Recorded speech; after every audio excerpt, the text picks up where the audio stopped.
ছে নদী, ছে নদী।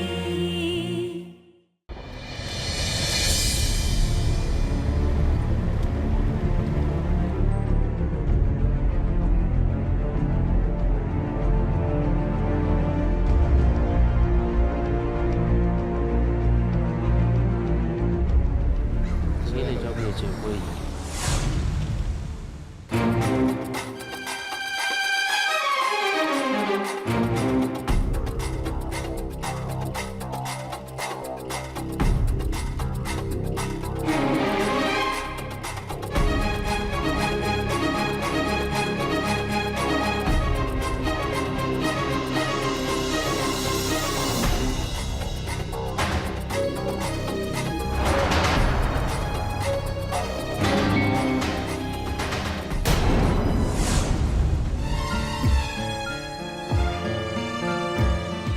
আপনার এগোন, আমি আসছি। এই মানুষটার সঙ্গে জীবন অন্তত একবার কথা বলার সত্যি আমার প্রয়োজন ছিল।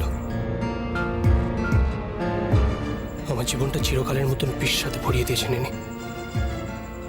অথচ আমার সঙ্গে তো কখনো এনার কোনো শত্রুতা ছিল না, নেইও। এমন একজন গুণী মানুষ, শিল্পী, তার ত্রিসীমানার মধ্যেও তো আমার কখনো কোনো বিচরণ ঘটেনি। কেন এমনটা করলেন উনি? শুধুমাত্র মেঘলার জীবনটা নিজের কন্ট্রোলে রাখার জন্য এইসব?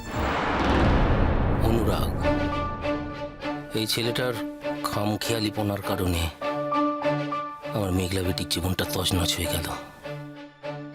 ওকে আমি কোনোদিনও ক্ষমা করতে পারবো না।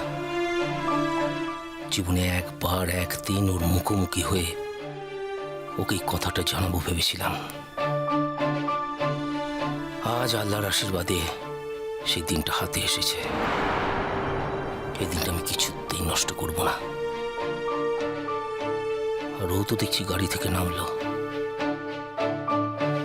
ওর সাহস আছে দেখতে পাচ্ছি, নিজেই আমার মুখোমুখি হতে চাইছে। ও বুঝতে পারছে না ওপর থেকে আমি যতটা ভালো মানুষ দেখতে, ভেতরে ততটা নই। আমার নিজের জীবনের বেদনা, যন্ত্রণা, বিষাদ আজও বলিনি আমি। আমি জানি সারা জীবন বিষাদ বয়ে বেড়ানোর কি যন্ত্রণা।